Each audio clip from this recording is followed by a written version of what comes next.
When aspiring photographers ask about establishing a style or finding themselves in their work, I ask what has mattered in their life. With that understanding, I look for them in their photographs. I look into my work with the same inquiry. And what do I see? Constancy. A stillness bordering on silence. Structure. And within it, life. Sam Abell is one of our greatest photographers. He's also one of our greatest photography teachers. And today, on the Crit House Book Edition, Sam Abell talks to us about his upcoming book, a 2-volume retrospective of his life's work, and of his art, his photography, and the meaning of that work. We hope you enjoy it. What I see in your work is such deep meaning and emotion and stillness, and there is poetry in your work, and I want to know how to do that. I want to understand it, and I'm not a person who grew up in the arts. When I see your work and I see these volumes 1 and 2 from you, there's beauty and there's artistry and there's poetry, and I'd like you to talk a little bit about that, how you came to that, or how you do that, or what it means to you, because that for me is what is so important about your work. There is a well to be drawn from. Each person has this resource, and that is who you are. You're the sum of your background, your education, your parents' schooling, your culture, the culture that you grew up in. That is your well. Let me just say, I come from the middle of the middle class. So I did not have an exalted background, but I had a background powerfully fueled by what my parents put into it. They were both high school teachers. My mother taught languages, my dad taught geography. From them, I learned about the world, but I learned how to be a person in the world as well. That's the source of what you see in my photographs, is what I would call sensibility, my sensibility. Was art a part of it? Well, yeah. My parents sent me to the Toledo Museum of Art every Saturday, not to paint or sculpt, but to walk around that museum with little boys and girls my age. And we sat underneath the paintings, and a docent explained why they worked and how they worked. And I quietly knew what she was going to say before she said it. I could look at those paintings and discern that they worked. And I would say this about my photographs, your photographs, or anyone's photographs. They aren't great or not great. They work or they don't work. And if they work, there's a reason why. And if they don't work, there's also a reason why. And that's the substance of the workshops that I teach. We break down photographs and discuss why they work, how they could work better. So when I look at my work, I see myself. And from a very young age, I knew that the single strongest attribute of a still photograph was stillness. It wasn't a movie. And I like that. I very much like the stillness that was in a photograph. And the photographers whose work I admired made something of that stillness. They made a strong spiritual statement. It started with stillness and then actually addressed emotions and thought They were question filled and sometimes answer filled. I liked dwelling on that, and I wanted those attributes to be in my photographs. People say to me that there's a quietude. Leah says quietude is the greatest component, not only component, but effect of my photographs, is that they are stilled down and that quietude suffuses them. So stillness and quietude. I would say actually that I'm a student of stillness. I respond to it, I study it, I know how to render it. There's a way to render stillness. I know that way. I am that way. Yeah, I feel that. Can we take what you just talked about and look at a photograph that would illustrate that? And that can be either your cover image from the second volume. And I know that previously we had talked about what I'll call the puddle. Right. I think we should talk about both. I'll try to do that concisely. The photograph of the puddle, which I call water to clean the entrance. Oh, It was made, that's much more eloquent than my calling it puddle. Okay. the photograph was made in 1980. I was a young photographer working with a writer in Hagi, Japan, Taylor Gregg. And Hagi was a small, and still is a small city in Japan. I was staying in a ryokan, a traditional inn. And every day I headed out on foot or on a bicycle to make photographs. But really, I didn't need to leave the ryokan. This picture is an example of why. That morning, I went to put on my shoes and gather my gear to head out. And the owner of the inn waited for me to clear out of the vestibule. And when I did, she threw down 4 cups of clear water to clean the already clean floor. And it was then that I knew this was ritual cleaning. It wasn't about dirt. It was about beginning the day and preparing the inn to be welcoming. The effect was to transform a dull stone floor into a image that reflected the design of the inn, the bars on the window, the wooden slats. And those instantly appeared to me to be an emblem of Japan itself. By that I mean Japan design and Japan mystery and Japan history. It went from a floor to a symbol of all Japan. Not something joyful, not something dramatic, but something understated, strong, and indelibly Japanese. So that picture stands for me as a symbol of what I want from my photographs. I want the photograph to be a literal photograph of that floor and of that water and of that reflection. But I also want it to stand for something else. And I want it to stand for Japan.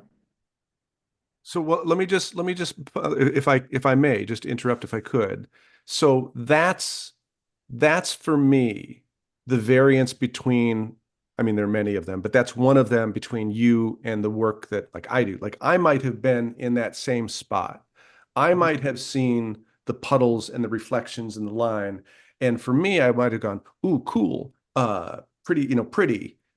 But that, as a human being, that's where I stop, right? At this point in my human development, Right. I'm not seeing the greater symbolism of Japan and that meaning and those more things. That's I think that piece where I, as a photographer, am learning from you and what I talked about is that piece that sort of takes it to that next level where there's meaning greater than just the pretty picture. Right. I think I'm helped in this way of seeing symbolically and seeing suggestively, of seeing one thing and letting it stand for something else, something greater. a puddle equals Japan. That's a real jump. But that is the power, for example, of haiku. In haiku, there's that jump. It's a very brief poem, but it has something called a jump in it, where you jump from a frog in a pond to all of nature. It's like it has helped me in life and in my photography to have been an English major. Which I love, by the way. No, and it's that power of the suggestiveness and what's implied in your images and your appreciation and your recognition of that makes it great. That's the English major. I will just say this. I was an indifferent student. I was not an A student. So when I say majored in English, I mean it's a lifelong major. I'm still studying literature. I'm still studying poetry. I'm a student, but my studies are not about photography. They're about books and literature and poetry. And poetry is about concision and suggestiveness. And I try to bring those powers to my photographs, which brings us to 2019. Now we're a long way from 1980 and that puddle. But my respect for Japan has grown during those years. It was powerful in 1980, and it's almost overpowering now. It overpowers me with the question, how do we express what it is about Japan that's so affecting to me? And I was looking for a way. I was trying to find a way, a vehicle to express this connection that I feel to Japan, which is aesthetic, but also cultural, human, in one word. And I, one day on a train, encountered a woman who I believed embodied it. So I have to stress that it wasn't sort of a man-woman connection.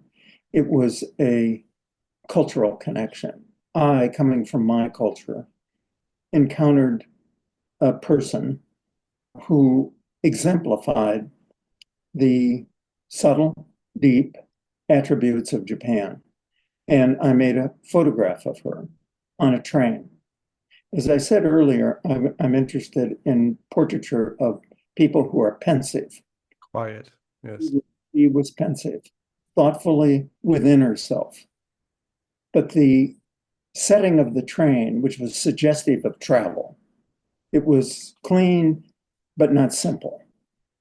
It was strongly structured, but mostly open. It was an ideal setting for her. And by ideal, I mean also the movement of the train you see out the window is about travel. And travel has been the subtext, or maybe the overtext, of my life. So the photograph has travel, it has structure, and inside that structure, she is alive. And that goes all the way back to what my dad taught me about photography when I was 15. Look for strong structure and find within it life. She is bringing the life to that structure. And the life that she's bringing is Japanese life. And Japan has had a spiritual, I would say, soulful strength in my life ever since that woman in 1980 threw down those 4 glasses of water. And in them, I saw Japan. And in the photograph of the woman, I see Japan. I also, Jeff, see myself.